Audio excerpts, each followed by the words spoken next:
Vamos a la segunda clase, que es pancreatitis aguda.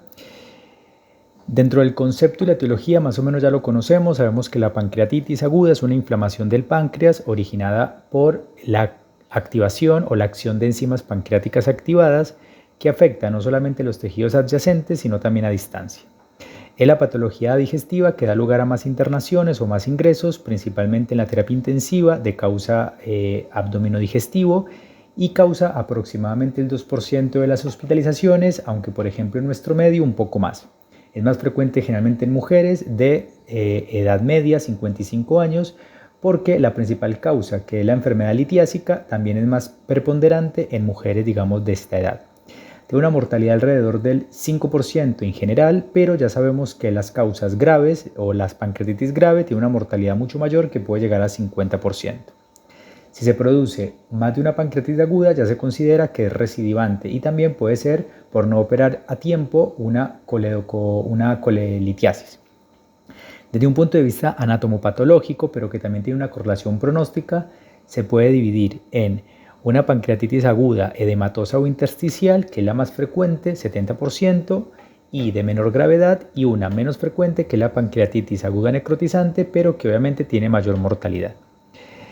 En nuestro medio, en Argentina, las dos principales causas o fundamentales de pancreatitis aguda son la litiasis biliar y el alcohol. Más o menos esto ocupa entre 60 y 85% de los casos. Generalmente, la litiasis biliar, sobre todo en pacientes que tienen microlitiasis o cálculos menores de 2 milímetros, y el alcohol en pacientes que consumen más de 100 gramos durante más de 5 años.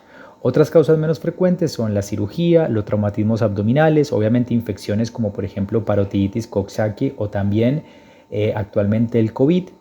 Hipertrigliceridemia, que ya sabemos que el factor de riesgo son cifras mayores de 1000, fármacos como corticoides, furosemida, tetraciclinas, anticonceptivos orales, paracetamol, amiodarona, metildopa, también los sartán asociado, y otros como por ejemplo la aciatropina también.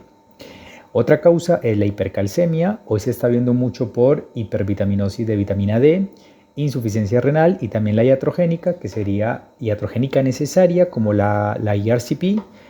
También hay otra que sería la hereditaria, la autoinmunitaria o ya la parte estructural, que es por ejemplo un páncreas divisum o tumores o lesiones quísticas. Bien, y hay un porcentaje que puede llegar hasta un 30%, que serían las pancreatitis idiopáticas, que en su mayoría de los casos se consideran que puede llegar a ser autoinmunitaria, o microlitiasis, que no se ven, digamos, desde el punto de vista ecográfico. Bien, bueno, para el diagnóstico, la pancreatitis aguda utilizamos básicamente la clasificación de Atlanta, es la que actualmente se clasifica, y básicamente se requiere 2 de 3 criterios. Bien, los dos primeros, si se cumplen, los dos primeros que voy a decir, pues no es necesario para el diagnóstico realizar una tomografía en el aspecto, digamos, agudo o en el momento agudo.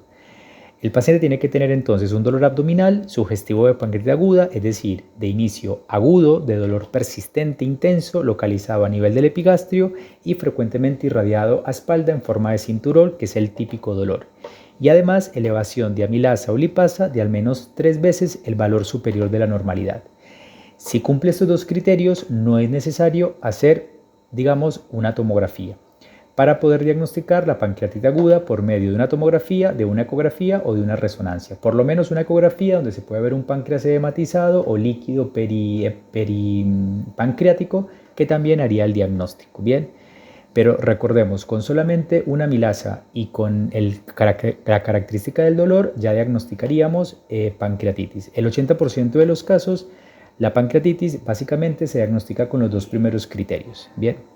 Bueno, dentro de la clínica sabemos que el síntoma más importante es el dolor, que es el síntoma principal, aunque puede estar ausente hasta en un 10% de los casos. Generalmente es un dolor constante que empeora con la ingesta de sólidos o líquidos y que también empeora con el decúbito supino. Bien, lo importante es que el dolor, así como la amilasa, no es un criterio de gravedad para clasificar la pancreatitis. Bien. Hay algunas diferencias entre una pancreatitis aguda de origen biliar y las otras pancreatitis. Generalmente la pancreatitis de origen biliar, el dolor comienza de forma brusca, suele aumentar en intensidad más o menos a la hora o 30 minutos, 60 minutos. Se localiza más en región mesoepigástrica con irradiación frecuente hacia la línea media de la espalda o en forma de hemicinturón o transflixiante. Mientras que la metabólica, hereditaria, alcohólica u otras causas, el dolor suele ser menos brusco, el dolor es referido como más bien difuso, que no puede precisar dónde se localiza exactamente el dolor, y es de carácter constante e intenso, es decir, es desproporcionado respecto a los signos exploratorios hallados en la palpación abdominal y disminuye también de manera progresiva más o menos a las 48 horas. Otros síntomas a tener en cuenta, náuseas y vómito, que son frecuentes y no suelen aliviar el dolor, como lo es la parte gástrica o la parte biliar simple. Fiebre habitualmente inferior a 38,5, que básicamente esto se debe a un daño, digamos, ístico-pancreático con liberación de pirógenos endógenos al torrente sanguíneo. Ya cuando la temperatura es superior a 39, ya hay que buscar una complicación asociada a la pancreatitis, bien, es decir, una complicación séptica. Otro síntoma es el hilio paralítico, es decir, paciente que tiene ausencia de fecales y de gases, bien, y que generalmente el peristaltismo obviamente intestinal se inhibe de forma refleja el proceso inflamatorio de vecindad, digamos. Y su permanencia en el tiempo se ve favorecido por la administración de generalmente espasmolíticos, que es lo primero que se indica en la guardia y lo primero que también se automedican los pacientes. Otras características que pueden llegar al paciente son el shock, que aparece en formas graves de la enfermedad, generalmente aparece en pacientes jóvenes, no tanto en pacientes ancianos, y por lo general se debe a diferentes características, pero casi siempre es hipovolémico, debido a un tercer espacio, a un secuestro de líquido en tercer espacio intestinal y retroperitoneo, que puede llegar hasta a 8 a 10 litros en 24 horas, por eso una de las maniobras en las primeras 24-48 horas, como lo vamos a ver, es la rehidratación. Bien. También puede aparecer fallo orgánico que pone en riesgo obviamente la vida del paciente, que hay dos tipos de esto. Uno primario que aparece precozmente y más que todo es en pacientes jóvenes como lo dije anteriormente y se debe a una inflamación estéril del páncreas, y otro que básicamente se debe a una necrosis que es mucho más común en pacientes ya de mayor edad. Las complicaciones generalmente agudas es más común en pacientes jóvenes que hacen respuesta inflamatoria mucho mayor, y también las subagudas, mientras que las crónicas es más frecuente en ancianos. Bien. Bueno, dentro de la exploración física como tal, bueno, obviamente en la guardia se debería primero evaluar signos vitales como siempre, taquicardia, taquipnea, hipotensión, es decir, signos de CIRS y signos clínicos, obviamente, y signos de shock secundario a este secuestro de líquidos. Básicamente acá encontramos que también podemos medir el índice de shock, que es muy importante, y el punto límite 0,9. Si esto no está así, pues obviamente el paciente puede estar entrando en un pre-shock, como lo podemos ver en el capítulo de shock, digamos como tal. Bueno, obviamente inspección, palpación, percusión y auscultación, es decir, la exploración abdominal normal. En la inspección no solamente vemos la parte abdominal, sino que si el paciente está inquieto, básicamente puede llegar a sospechar que el paciente tiene una pancreatitis, porque es lo que más genera este estado, digamos, de desasosiego en los pacientes. También recordar la presencia de quimosis, tanto periumbilicales como en el ángulo costolumbar, es decir, el signo de Cullen y de Gray-Turner respectivamente, que aunque es característico, no es patognomónico y generalmente es de aparición tardía y es infrecuente. Bien, también podemos ver si hay ictericia para ver si se acompaña de una obstrucción a nivel de la vía biliar. La palpación, que básicamente hay dolor a la palpación profunda en epigastrio, generalmente ese dolor es constante y habitualmente no hay signos de irritación peritoneal, que eso es muy importante, es decir, que puede haber algo de defensa muscular con otros signos, pero solamente en pancreatitis grave. La percusión, generalmente suele haber timpanismo, obviamente por el hilio que puede haber o por dilatación de las asas, y auscultación, los ruidos, bueno, obviamente están disminuidos o abolidos por el componente de hilio. Otros hallazgos que podemos encontrar de manera precoz, obviamente, es el derrame pleural, atelectasias o un pulmón de shock. También podemos encontrar insuficiencia renal o podemos encontrar derrame pericárdico, alteración del segmento ST o hemorragias intestinales también. Y también podemos encontrar, por ejemplo, otros signos secundarios como hiperlipemias, es decir, por ejemplo, santomas o santelasmas, o algo de etilismo crónico como son las telangiectasias, el eritema palmar o la hipertrofia parotidia. Bueno, después también en la guardia deberíamos hacer una bioquímica sanguínea, vamos a hablar un poquito de ello, qué es lo que deberíamos pedir inicialmente y qué podríamos pedir en caso de ya el diagnóstico o asociarlo al laboratorio. Bueno, lo más importante es obviamente la amilasa, pero también medir glucosa, urea, creatinina, calcio, proteínas totales, GODI-GPT, GGT, FAL, bilirrubina directa y total, también es importante la PCR y después es importante pedir la procalcitonina, que nosotros la podemos medir. Bien. Bueno, otros estudios que se pueden pedir, pero que nosotros no lo tenemos, es, bueno, la lipasa, también hay otra que se llama la elastasa polimorfonuclear y la copeptina, que pueden encontrar alteraciones, que las vamos a decir, pero bueno, es para actualizar, pero no las tenemos todavía. Bueno, la amilasa es la que más se eleva precozmente, pero hay que tener en cuenta que se eleva entre 2 y 12 horas y retorna a la normalidad a las 48 a 72 horas de pancreatitis no complicada. Recordemos que no hay una correlación entre la amilasa y la gravedad, que eso es importante para la guardia porque a veces vienen con 4000 de amilasa pero todo normal y dicen que está grave. Es decir, la hiperamilasemia, primero, no indica gravedad y tampoco es patognomónico en sí mismo de la pancreatitis aguda, porque ya sabemos que se puede aumentar en otros procesos, pero sí es importante saber que si la amilasa es más de 6 veces, pues es muy característico de que se da una pancreatitis. Ya ahorita vamos a hablar cuáles son los diagnósticos diferenciales según la amilasa. Por otro lado, otra cosa es que la amilasa normal no excluye el diagnóstico. Ya dijimos que tenía que tener 2 de 3 criterios. Si el 1 no lo cumple, el 2, perdón, que es la amilasa, pero el paciente tiene dolor característico y en la ecografía dice que tiene un edema pancreático, pues obviamente que también cumple este cuadro clínico. Entonces, la amilasa normal no excluye el diagnóstico de pancreatitis, ya que aproximadamente hasta un 10% de los casos lo pueden tener.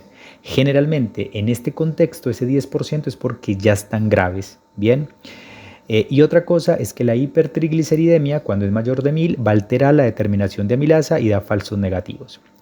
Bueno, otra que podemos medir es la lipasa sérica, también se encuentra elevada en pancreatitis aguda, pero generalmente se incrementa más precozmente y además desaparece más tardíamente. Generalmente empieza inmediatamente y hasta 24 horas y desaparece hasta 14 días, es como la troponina del infarto. Bien, presenta además una mayor sensibilidad que la amilasa como tal. Bueno, generalmente se elevan los mismos procesos que la amilasa, es decir, tampoco es que sea mucho mejor, exceptuando que no se eleva, por ejemplo, en enfermedades por ejemplo, parotiditis, salivales o tampoco ginecológicas como tal. Y obviamente menos en tumores secretores de amilasa. Es decir, que ya sabemos que, por ejemplo, un cáncer de ovario puede aumentar la amilasa, pero en este caso, o patologías, digamos, ginecológicas, pero en este caso la lipasa sería un buen determinante para diferenciarlo. Bien. Otra cosa importante es que se ha demostrado que la medida de la lipasa sérica es más precisa que las cifras de amilasa, tomando básicamente como punto de corte unos 680 unidades por litro, es decir, 3 veces el límite de la normalidad. Eso da una sensibilidad del 100% y una especificidad del 99% para pancreatitis. Por lo tanto, básicamente, lo más importante es determinar una pancreatitis o para qué sirve. Es como la troponina, para determinar troponina del infarto, para determinar la sospecha de pancreatitis con cierto tiempo de evolución. Bien, pero al igual que la amilasa, otra pregunta de examen, su elevación no tiene una correlación con un valor pronóstico. Bueno, urea y creatinina pueden estar elevadas por una insuficiencia renal prerrenal, por pérdidas digestivas, tercer espacio o por no consumir agua. Ya, por ejemplo, cuando yo tengo una cifra de uremia mayor a 72 miligramos por decilitro, es un predictor independiente de que a los 30 días ese paciente puede tener más riesgo de mortalidad. Bien, la glucosa ya sabemos que puede haber una hiperglucemia por estrés y además por insuficiencia pancreática. Sodio y potasio también, puede haber hipopotasemia, puede haber hiponatremia por pérdidas por vómitos o por tercer espacio. También sabemos que el calcio pues, es un indicador, digamos, de las 48 horas, pero también lo podemos medir inicialmente, ya que la hipocalcemia inicial está relacionada con pronóstico y cuando es menor de 8 indica gravedad y sugiere que posiblemente ese paciente va a ser una pancreatitis aguda necrosante y cuando es más de 48 horas ya indica que es necrosante y eso es muy importante. No hay que olvidar que cuando la pancreatitis aguda acontece en el contexto de una hipercalcemia, secundaria por ejemplo a un hiperparatiroidismo, puede cursar con un calcio normal inicialmente, ¿bien? Por lo cual esto debería descartarse después de unas semanas. Bueno, las pruebas hepáticas como GOT-IgPT y bilirrubina están aumentadas por colestasis y necrosis hepatocelular, una elevación aislada, por ejemplo, de la GOT más de 3 veces en el límite superior de la normalidad en un paciente sin antecedente de alcoholismo que presenta una pancreatitis, digamos, aguda, es un predictor de laboratorio de que sea de origen biliar con un valor predictivo positivo en un 85%. Es decir, que si el paciente no tenemos la posibilidad de hacer una ecografía y este paciente no toma alcohol y tiene una GOT elevada, lo más seguro es que sea biliar. Bien, porque ya sabemos que a veces tenemos opción de hacer tomografía y no ecografía, y la ecografía no es buena para la vía biliar y para la vesícula. Entonces, si no sabemos si es de origen biliar, con este GOT tenemos un 95% de posibilidad. Bueno, la PCR sí que es pronóstica y empezamos ya con el pronóstico. Generalmente, bueno, la edad ya lo vamos a ver, pero bueno, ahí llevamos que la edad, la GOT, la glucemia, la PCR hacen parte de valores pronósticos. La PCR sí es pronóstica y hay que medirla a partir de las 24 o 48 horas de evolución, porque sabemos que el pico máximo de la elevación de PCR es de 36 horas a 72 horas y obviamente cifras mayores indican pancreatitis aguda grave. Como les había dicho, la elastasa polimorfonuclear es posiblemente la enzima de los leucocitos más destructiva de los polimorfonucleares y es de gran valor para hablar, básicamente, o es pronóstico precoz en la evolución de la pancreatitis aguda con una sensibilidad cercana al 92% y una especificidad del 97%. Bueno, la copeptina también ha demostrado ser un marcador pronóstico, pero no la vamos a hablar mucho porque pues, no la tenemos disponible.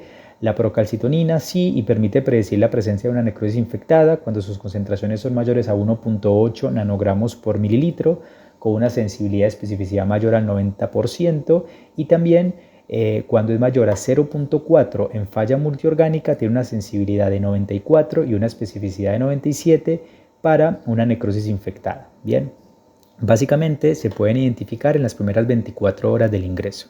También podríamos medir otro reactante de fase aguda como la interleuquina 6, que en niveles superiores mayores de 50 picogramos por mililitro sugieren una pancreatitis aguda severa. No lo hacen en el laboratorio del hospital, pero sí lo pueden hacer, por ejemplo, en Biocom si los familiares pudieran. Bueno, ya dijimos entonces que desde la bioquímica urinaria también podemos pedir varias cosas, como por ejemplo amilasuria, se correlaciona con la concentración de amilasemia, aunque también es un dato inespecífico. Podemos medir si hay insuficiencia renal para hacer el FENA, si lo queremos hacer, y hay otros estudios como la prueba de detección rápida de tripsinógeno, que bueno, básicamente es para formas graves, no lo utilizamos, y también el péptido de activación del tripsinógeno en orina, que puede tener algo similar a lo anterior, pero que tampoco lo podemos hacer. Bien, así que bueno, hay otra cosa que es el cociente de aclaramiento de amilasa creatinina, pero vuelvo a decir, tampoco lo hacemos en general. A ver, se puede realizar porque básicamente es medir la amilasa en orina y creatinina también en orina.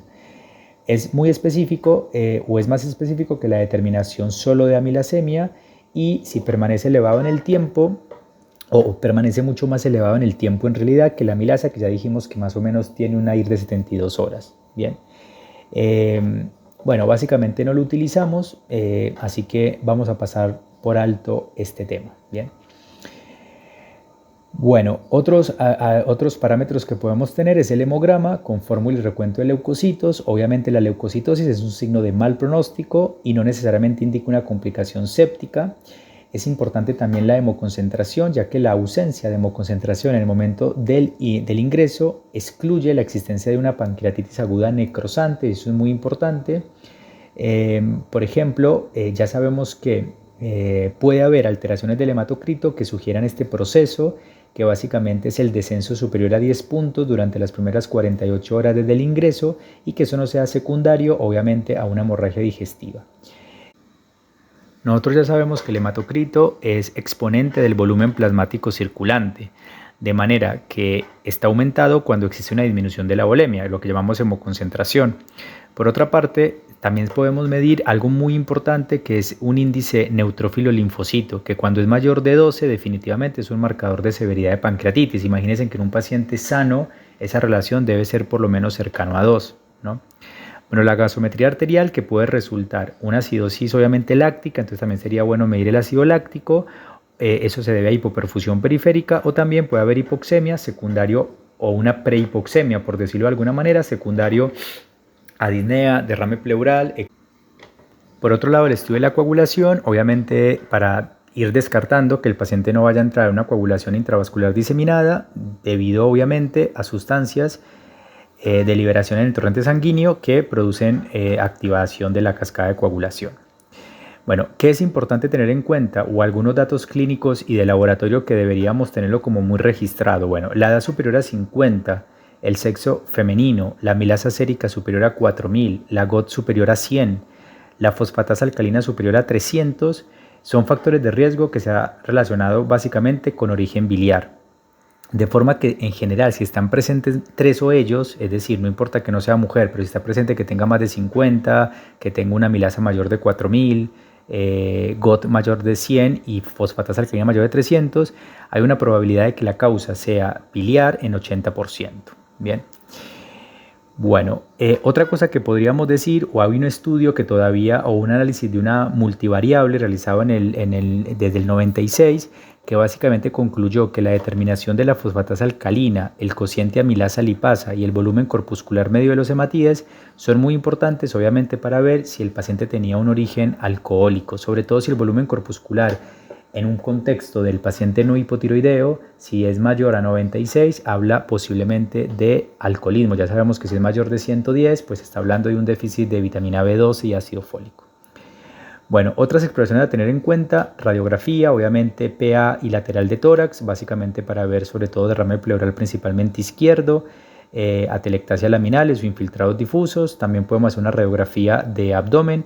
Ahí, bueno, hay algo claro que puede ser el ilio localizado, que podemos ver el asa centinela, o algo más difuso, signo de color cortado, que es ausencia de contenido aéreo en el colon transverso con dilatación del colon ascendente. También podemos ver un patrón moteado en el área pancreática que indica una necrosis organizada. Podemos ver también desplazamiento, por ejemplo, de estómago, intestino delgado, calcificaciones pancreáticas, que podría hablar este último de reagudizaciones del páncreas crónico. Tenemos que hacer una radiografía para ver cambios de repolarización, posible pericarditis concomitante, obviamente una ecografía abdominal que esté indicada como exploración de urgencia en todos los pacientes, ante la duda sobre todo si es un abdomen agudo quirúrgico.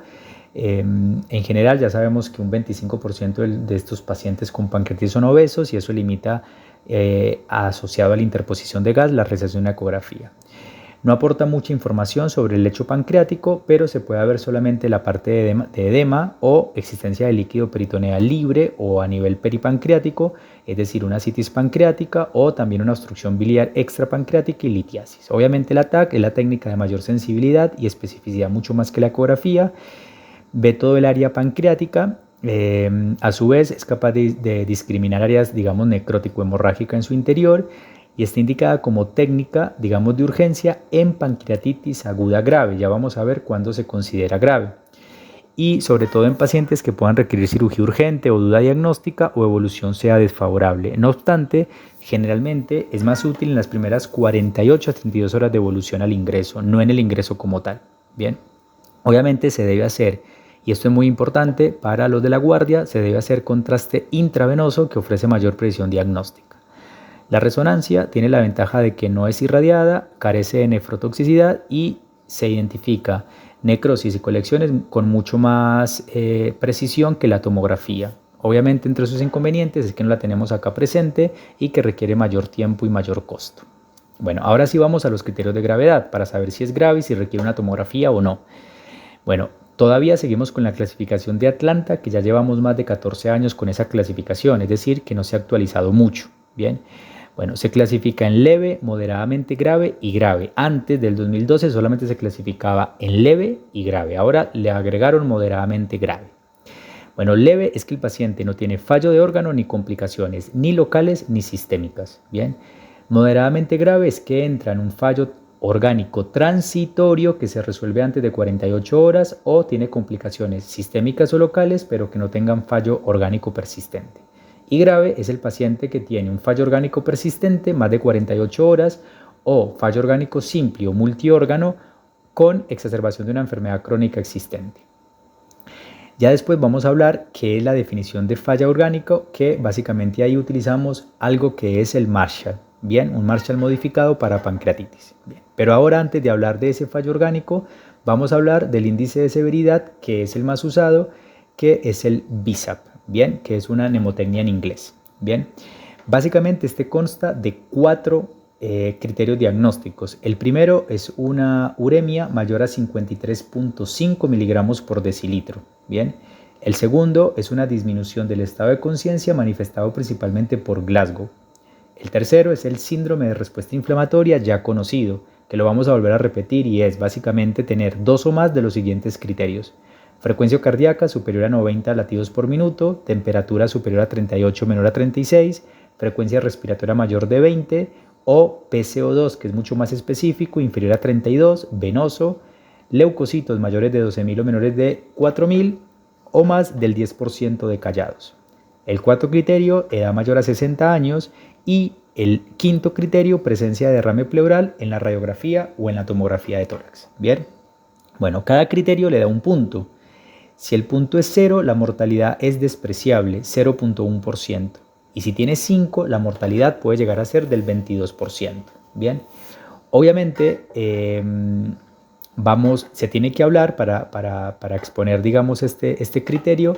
También se tiene que tener en cuenta la gravedad de la pancreatitis y el puntaje de Marshall, digamos, para diagnosticar si el paciente tiene una definición de falla orgánica que obviamente le va a dar un BISAP alto. Bien, bueno, vamos a hablar entonces un poquito de la puntuación de Marshall, que acá les dejo la tabla. Básicamente hablamos de la PAFI, hablamos de la función renal, hablamos del sistema cardiovascular, hablamos de la necesidad de oxígeno, es decir, de la insuficiencia respiratoria. Por ejemplo, si una PAFI está mayor a 400 es 0 puntos, un punto de 300 a 400 y ahí va bajando de 100 en 100 hasta llegar al cuarto punto, que sería un distrés severo. La parte de la creatinina pues habla básicamente en milimoles por litro esta vez. Bueno, obviamente a medida que se va alterando la función renal empezaría en 1.34 y en adelante que es la que nosotros tenemos, se va aumentando hasta llegar, por ejemplo, a más de 4 y eso alteraría, digamos, el punto número 4.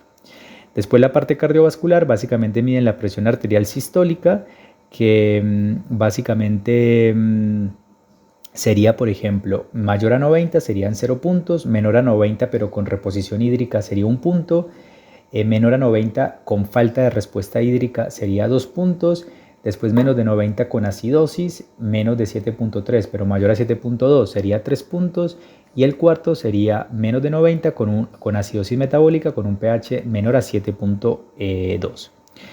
Un resultado mayor de 2 de cualquiera de estos supone falla multiorgánica. Bien, recordar la parte de la FiO2, o sea que acá vemos básicamente 3 resultados, cardiovascular, pulmonar y renal. Acá faltaría, digamos, que no la ponen, por eso es modificada el tema del Glasgow. Bueno, y obviamente la suplementación la parte del oxígeno la podemos ver según la FiO, obviamente que según los litros que tengan le va a dar la FiO, que eso ya lo conocemos, pero igual se lo dejamos ahí. Bueno, y el índice de gravedad local de pancreatitis por tomografía habla de esto. Tomografía con contraste, que es el más importante, es lo que deberíamos hacer, pero también la podemos hacer sin contraste. Bueno, un páncreas normal habla de 0 puntos, un aumento del área pancreática habla de 1 punto, cambios pancreáticos y peripancreáticos serían 2 puntos, colección, digamos, de fluido única sería 3 puntos y 2 o más colecciones serían 4 puntos. Y ya con contraste es básicamente para ver la necrosis, y ahí lo clasifican en porcentaje de células, o sea, una necrosis menor al 0% es 0 puntos, hasta el 30 son 2 puntos, hasta el 50 son 4 puntos y mayor al 50 son 6 puntos. Generalmente nos dicen el porcentaje. Un puntaje mayor de 7 predice una enfermedad grave, digamos como tal. Bueno, esa es la clasificación. También hay otras clasificaciones como Glasgow, como Rawson, que ya no lo estamos usando, así que deberíamos, digamos, ver básicamente esta clasificación es la que deberíamos tener en nuestro hospital. Bueno, después los criterios de ingreso, bueno, todo paciente que requiere ingreso debe tener, básicamente si presenta criterios de gravedad, directamente se va a UTI, es decir, un Marshall positivo debe irse a UTI, digamos, o algo local que indique que está grave, es decir, o moderadamente grave, es decir, por ejemplo, un fallo orgánico transitorio que se resuelve antes de 48 horas, etcétera, debe irse para terapia intensiva. Bien, si no presenta criterios de gravedad ni se sospecha de enfermedad obstructiva de vía biliar, pues puede irse directamente al piso. Bien, si el valor clínico es dudoso de pancreatitis aguda y el valor de amilasa es menor a 500, básicamente puede estar en un servicio de urgencia, que es, digamos, lo que deberíamos realizar hasta definir si el paciente requiere o no algún tipo de cirugía. Bueno, dentro del tratamiento, el paradigma actual de la pancreatitis es como el ACV, menos es más, bien, ya que el uso irracional de antibióticos, la administración llena de líquidos y y hacer, digamos, intervenciones, digamos, quirúrgicas innecesarias, va a aumentar la mortalidad de estos pacientes, mientras que el uso racional de antibióticos, la administración más corta de líquidos y evitar intervenciones quirúrgicas tempranas mejora la evolución de estos pacientes. Y acá un mito hasta entonces que tenemos que cambiar en nuestra terapia es que requeriría mucha hidratación y por mucho tiempo estos pacientes, posiblemente solamente en pacientes que tengan tercer espacio alterado, es decir, falla renal, bueno, todo lo que sabemos, digamos, del pH, que tenga exceso de base, etcétera, que tenga una PVC muy bajita. De resto, no debería tener exceso de líquidos y eso es algo que tenemos que cambiar. Bueno, lo primero, reposo pancreática, estabilización hemodinámica, alivio de dolor, que eso es muy importante, empezar a equilibrar toda la parte metabólica y equilibrio ácido-base, prevención de hemorragia digestiva y prevención de la parte infecciosa. Bueno, medidas generales. Es muy importante la dieta, una dieta absoluta, aunque debe iniciarse un soporte nutricional enteral dentro de las primeras 48 horas, ya que ya está lejos el clásico reposo pancreático preconizado durante décadas y se ha comprobado que la administración precoz de soporte enteral, ya sea a través de sonda nasogástrica o nasoyeyunal, no origina mayores complicaciones. Además, disminuye la necesidad de dolor, disminuye el dolor, la necesidad de opiáceos, la intolerancia alimentaria, complicaciones infecciosas y la disfunción orgánica. Así que los pacientes hay que darlos de comer. Cuando la amilasa está baja y no tiene hilio, hay que darle de comer. Se prefiere la vía venosa periférica, preferible a la del catéter. Miren que cada vez, tanto en falla cardíaca como en pancreatitis, la recomendación son vías periféricas, no vías centrales. Medición de presión arterial, frecuencia cardíaca y respiratoria y Glasgow cada 8 horas. Básicamente, generalmente un sondaje vesical, eso sí, inicialmente cada 4 horas ver la orina. Administración de oxígeno si corresponde. Inicialmente casi siempre están recomendando Venturi en este tipo de pacientes, siempre porque tanto las cánulas nasales de bajo flujo como obviamente las máscaras son inadecuadas en la mayoría de los pacientes. Si hay criterios de gravedad, es decir, vómitos frecuentes, hilio, pues utilizamos sonda nasogástrica, si no, no deberíamos utilizarla. Bien, si el paciente no tiene ningún tipo de sintomatología, de náuseas o vómitos incoercibles, no hay que utilizar una sonda nasogástrica. Bien. Básicamente se puede utilizar metoclopramida, 10 miligramos cada 8 horas, y el uso de sonda nasogástrica no ha demostrado ser eficaz ni para el dolor ni para reducir la estancia hospitalaria del paciente, ni mucho menos para dar alimentación de nutrición oral a estos tipos de pacientes. Así que lo ideal es sacar la sonda nasogástrica lo antes que se pueda. Lo vimos con el último paciente que vomitaba por la sonda nasogástrica básicamente. Bueno, obviamente estabilización hemodinámica, entonces ahí sí, el mantenimiento de un volumen sanguíneo circulante debe ser muy adecuado para el tratamiento de pacientes con pancreatitis aguda. Es decir, la reanimación con líquido, acuérdense también en sepsis que utilizábamos la mnemotecnia ROSE, que bueno, que al principio sí es mucha resucitación o mucha reanimación con líquido, luego ya entra el paciente en un equilibrio y luego ya hay que disminuir los líquidos. Entonces no es lo mismo un paciente que me ingresa un domingo, yo lo hidrato y el martes continuar con la misma cantidad de líquido, deberíamos empezarlo a bajar.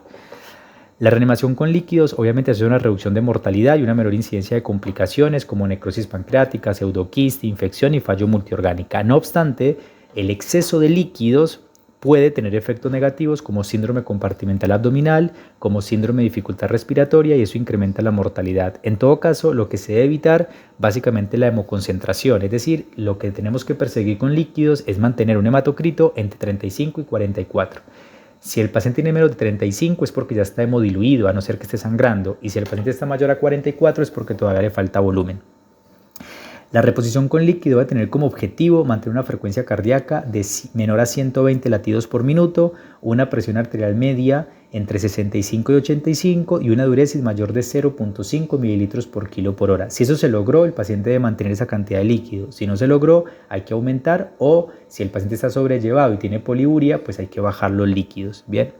Entonces, en general, si no hay alteración en hemodinamia, es decir, una presión arterial sistólica mayor a 90 y diastólica mayor a 60 y una frecuencia cardíaca menor a 120, solamente tienen que administrar aproximadamente entre 2.500 y 3.000 mililitros en 24 horas y que al menos 500 a 1.000 sean de Ringer.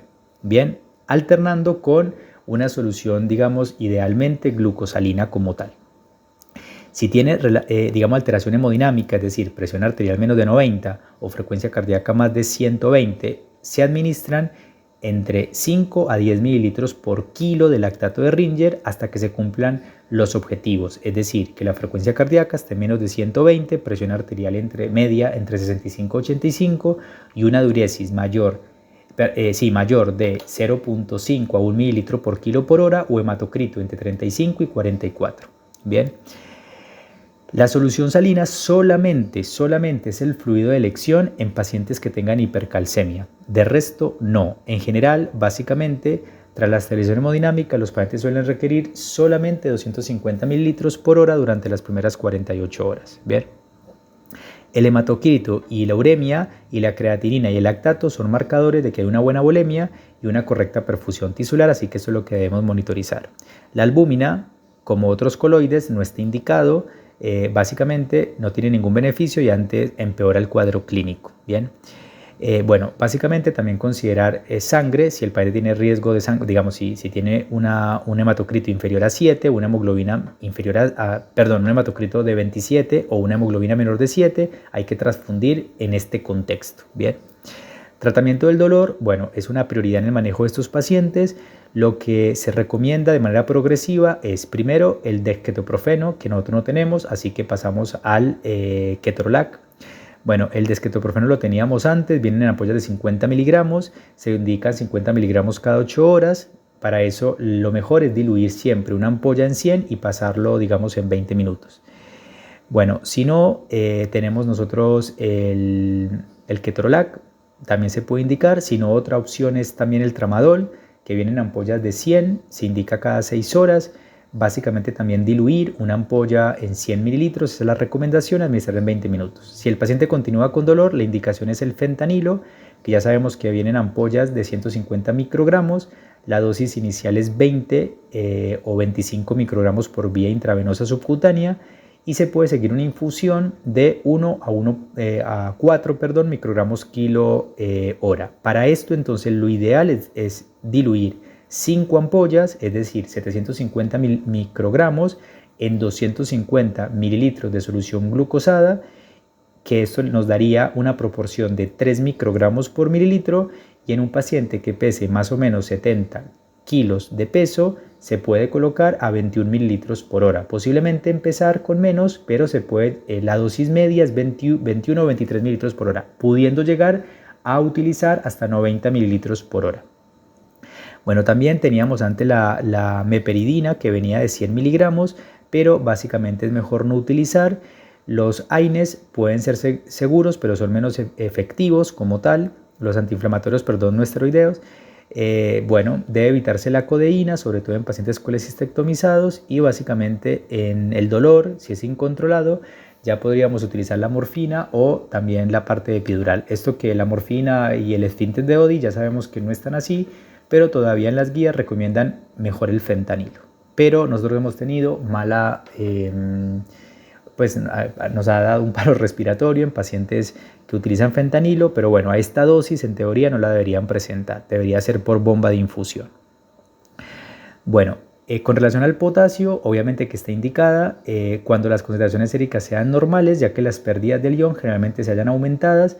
Se realiza básicamente viales de potasio, nosotros tenemos de 15 miliequivalentes, se puede utilizar hasta 60 miliequivalentes por dosis periférica en 24 horas, es decir, 3 ampollas en 500 para pasar a 21 mililitros, eso lo podríamos utilizar. Obviamente las claves de oro para indicar potasio, bueno, que no esté oligoanúrico, que no esté hiperpotasémico y que no tenga alteración importante de la función renal. Bueno, como profilaxis, digamos, por vía a otra cosa es cuando indicar bicarbonato. Bueno, en este caso, no así en diabetes, pero en este caso la acidosis metabólica de origen láctico que curse con un pH inferior a 7.2 requiere la administración de bicarbonato. Eso sí lo recomiendan en este caso. Obviamente hacerle con el exceso de base el cálculo correspondiente. Bueno, básicamente para hemorragia digestiva lo que se recomienda es omeprazol. Se recomienda omeprazol 40 miligramos por día, también pantoprazol endovenoso. Dentro de la profilaxis antibiótica no se recomienda ningún tipo de profilaxis antibiótica en pancreatitis aguda, ni siquiera en pancreatitis aguda necrotizante, ya que ha demostrado tener más riesgos que beneficios. Directamente no se recomienda, y lo peor de todo es que aumenta la infección fúngica local y sistémica por cándida, pero más grave por Clostridium difficile, que es una causa importante de colitis. Bien, por lo tanto, bueno, la pancreatitis aguda necrotizante como tal, digamos, ¿cuándo se recomienda en general, digamos, antibióticos? Cuando hay una pancreatitis aguda necrotizante con infección confirmada por punción, cuando hay presencia de gas en la tomografía, cuando hay una infección extrapancreática, ya sea neumonía, colangitis, etc., cuando hay una infección asociada a catéter venoso central o una infección, digamos, urinaria como tal. Bien, ¿cuáles serían los antibióticos más recomendados? Obviamente, hasta que llega el erucultivo y el hemocultivo, lo que ellos recomiendan es meropenem o imipenem, 500 miligramos a 1 gramo cada 6 horas, por ejemplo. Piperacillina tazobactam también lo recomiendan, 4.5 gramos cada 6 horas. O también asocian ceftazidima con avibactam más metronidazol más ampicilina. Pues nosotros nos quedamos con el piperatazo y con el imipenem. Bueno, y heparina de bajo peso molecular, pues la heparina tiene efectos antiinflamatorios y podría mejorar la microcirculación sanguínea pancreática. Básicamente disminuye la incidencia de necrosis pancreática, de complicaciones y de mortalidad en pancreatitis aguda moderada y grave, además de prevenir las enfermedades tromboembólicas, así que se recomienda enoxaparina. Bien. Tratamiento quirúrgico solamente está indicado obviamente, si hay dudas diagnósticas, que lo razonable es hacer una laparoscopía, obviamente exploratoria, para el tratamiento de las causas de pancreatitis, por ejemplo, posteriormente para una colecistectomía, y solamente cuando se necesita exéresis o drenaje de tejido necrótica o de complicaciones locales que no se puedan hacer por medio de punción, como por ejemplo infección de tejido necrótico o necrosis organizada o un pseudoquiste complicado que no se puede hacer por vía punción. Bueno, ese es el tratamiento de la pancreatitis como tal.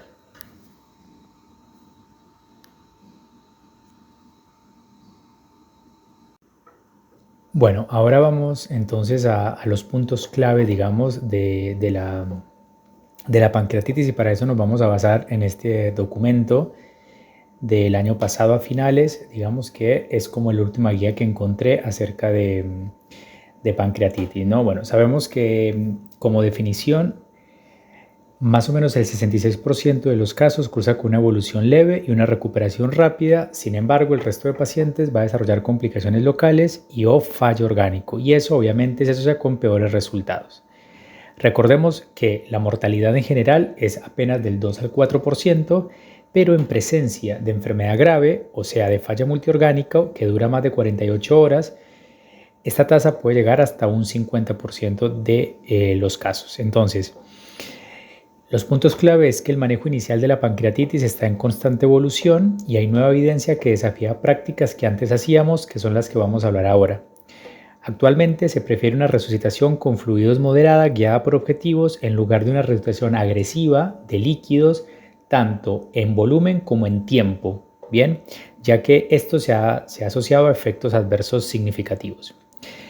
El manejo del dolor y la nutrición oral temprana por vía oral es sumamente importante, son cruciales, y que los antibióticos y antifúngicos deben administrarse conforme indicación médica y no por prevención. Básicamente cuando hay una necrosis pancreática infectada, ya con cultivo de por medio, o para infecciones concomitantes, pero nunca con fines profilácticos.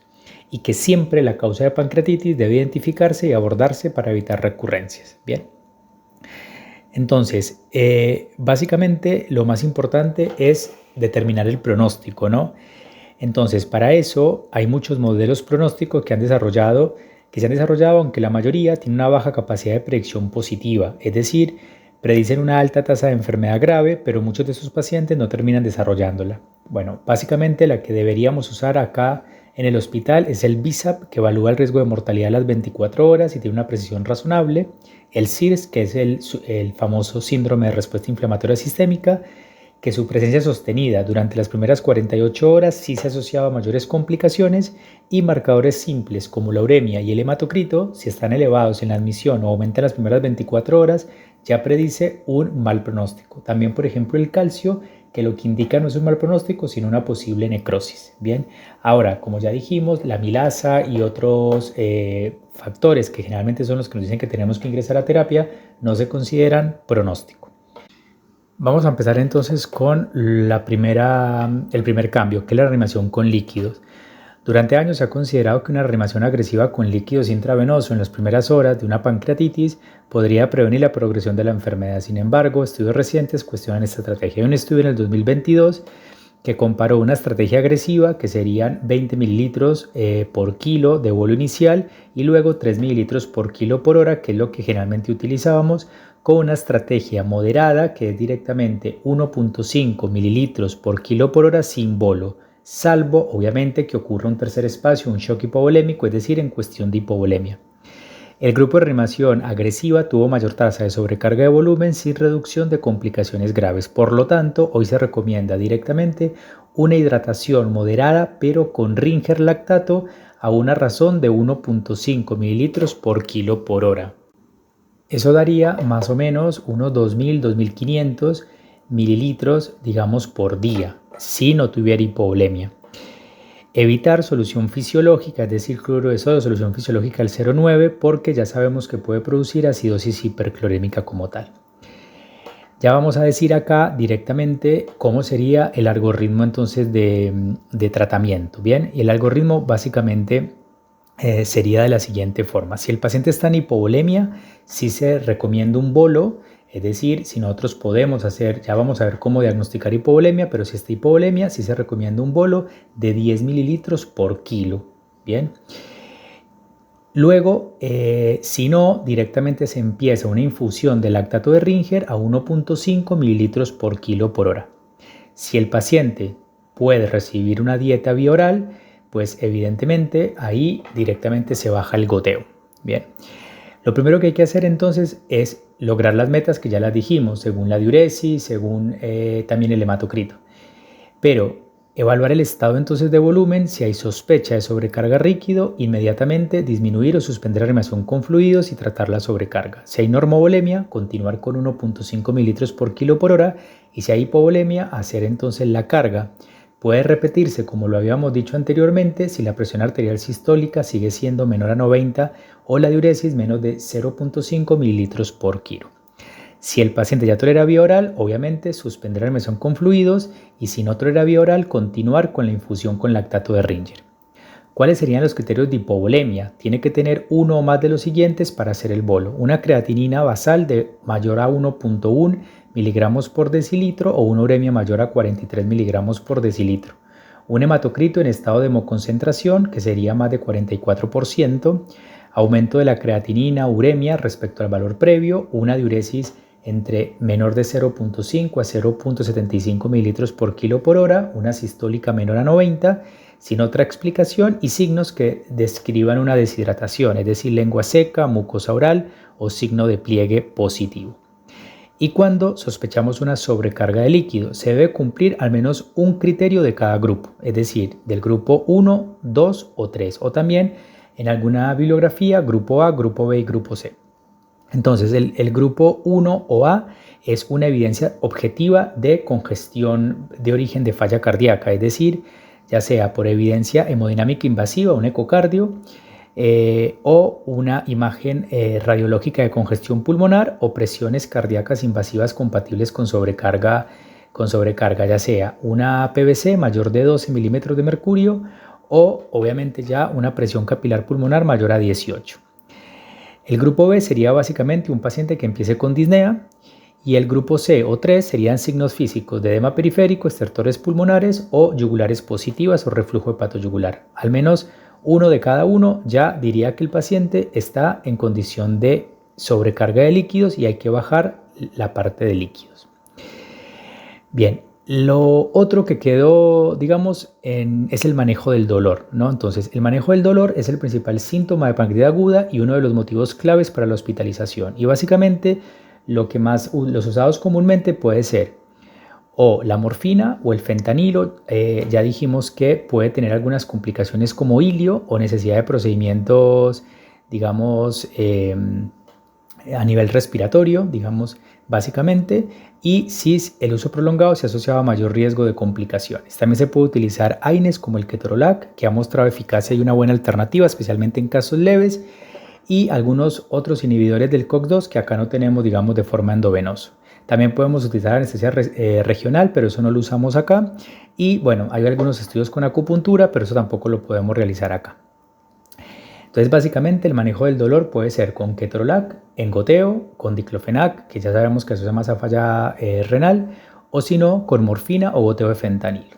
O también con tramadol, como ya lo habíamos dicho anteriormente. Con nutrición era otro de los ítems que queríamos tocar y básicamente durante décadas se creyó que el reposo pancreático, es decir, suspender todo tipo de nutrición oral, ayudaba a reducir la inflamación de esa pancreatitis. Sin embargo, definitivamente la nutrición temprana es segura y beneficiosa.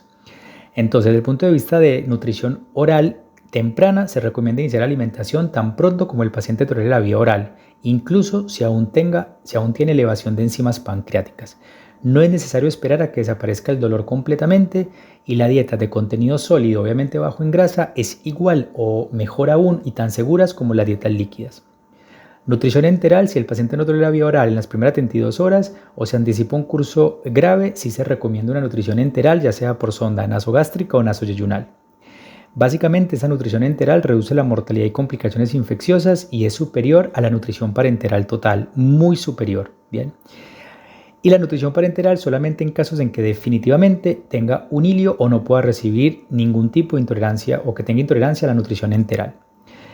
Con relación a los probióticos, ha aumentado el riesgo de mortalidad y complicaciones, por lo cual no se recomienda y en algunos casos, pues al tener insuficiencia pancreática exocrina, puede requerir suplementación con enzimas pancreáticas que son muy buenos, sobre todo en pacientes que tengan pérdida de peso o un síntoma de mala digestión, como por ejemplo diarrea crónica.